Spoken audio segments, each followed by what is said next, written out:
Hello there, welcome to Genesis Models. My name is Bob Waldron and welcome to this product review. Now we're going to be taking a look at two products today, only because maybe one video for just one of these products may be a bit, not enough. So I'm bringing these two together to make us this one video, and it's going to be of the Mr.Tools Cleaner R, and we've even got the Mr.Brush Cleaner Liquid. So a nice bit of Mr.Hobby stuff here, just to sort of show you a little bit about cleaning and how well these products perform. We'll start off with the Mr.Tool Cleaner. It is kind of a bit of a basic one here. I'll just quickly sort of show you. I've got these locking tweezers here, and as you spray them, they do get a bit dirty. I mean, you can use this on anything. It's supposed to be any of your tools, even your airbrush. I've used this in the airbrush and it's performed rather well. So just getting out a kitchen paper towel. Right, I do have these caps on, by the way. This is another product by Mr.Hobby. Pretty cool to sort of turn them on and off rather than having the lids.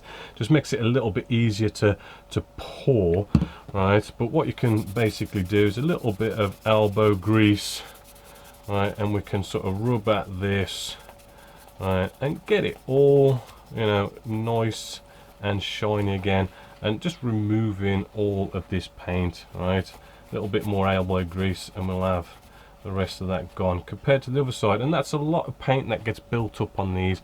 I have these for years and it kind of really does build them all up. So yeah, you can get stuff all nice and shiny again.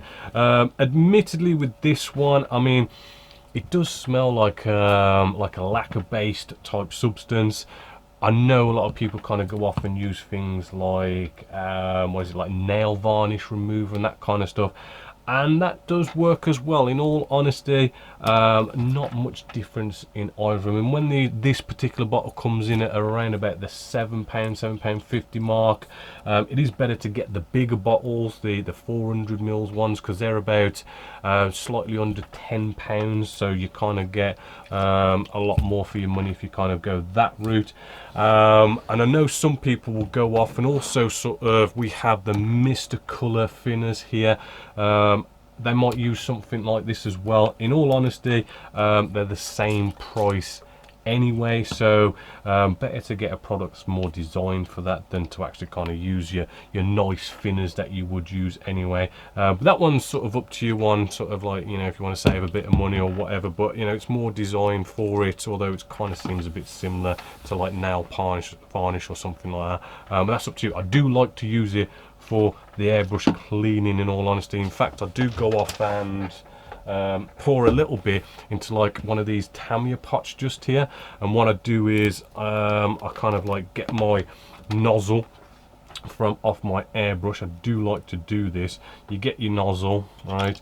You take off the little Teflon like so, right? Because you don't want to soak your Teflon in there, and I'll just drop the nozzle in there and just let that soak. I mean, you could just leave that for absolutely ages in there, and it really sort of cleans it, sort of breaks down the paint, so it makes it easier to sort of get it all off. And that's that one's a good one, I do admit. But as I say, you could probably get away with the nail varnish remover maybe if you want to go down the cheap route. But the Mr. Brush Cleaner, this one is rather good.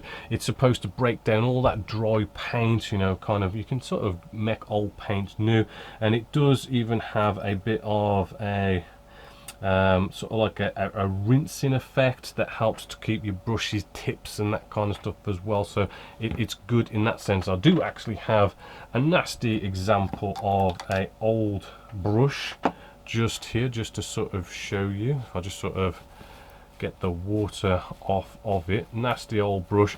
What you can do with these, I mean, you can decant it into another pot if you want, but I do tend to just quickly just dip it in there. I know I'm probably contaminating things, but yeah, I just find it easier that way anyway. And then what you want to do, it's a much more sort of thicker liquid, so basically you can leave it on the end of the paintbrush. You're not going to worry about it evaporating really quickly. You can just sort of leave that to kind of do its work and soak in, give it a little bit of time, and you ain't going to worry about it evaporating, because I say it's quite a thicker sort of liquid, not mega thick, but it's thicker than usual.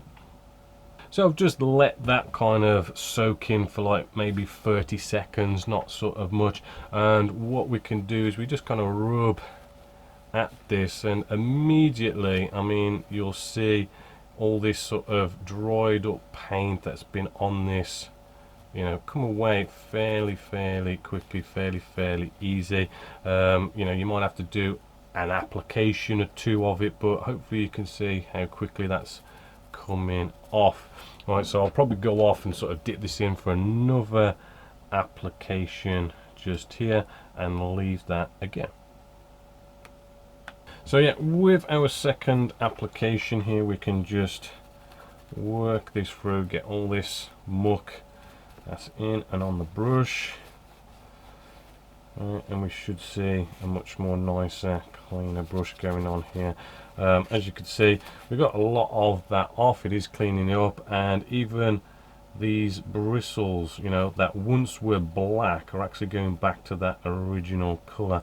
And you can also feel like it's almost like a slightly oily kind of consistency, which is, I suppose, supposed to try and sort of help kind of bring these bristles together. So a really bad brush like this that I've just used for years just to mix paint and stuff, I mean, to get that out is pretty good. So maybe another sort of working on those bristles with a third little coat on there will probably get this getting a lot better. As you can see, you know, that's really going from black to its original color. So I do like that one. Right, and it helps kind of keep those bristles together, which is also good. So all in all, yes, I mean, these are around about £7.50 each. The bigger bottle of this is just under £10, which kind of makes it a bit more sort of better. I definitely do recommend the brush cleaner. I do find this one is a very good one for keeping your brushes clean. The Mr.Tool one, it is good. But yeah, you could probably get some cheaper products out there. It's probably better than nail varnish remover, but nail varnish remover is pretty a good one. But then nail varnish remover is mega smelly. This is kind of smelly, but not as bad. It's kind of up to you, but there are a nice couple of products from Mr. Hobby there for doing some of your cleaning, which is always good, especially with your airbrush, keeping your airbrush clean. That's always like a #1 thing I tell everyone: keep your airbrush clean, keeping your brushes clean, and sort of, you know, keep them sort of nice and durable so they last longer, especially those Winsor & Newton paint brushes. They are absolutely gorgeous, but you know, keeping, you know, a good brush cleaner for them is also a good one to keep them going longer and longer, because they are a bit expensive, and they are really damn good.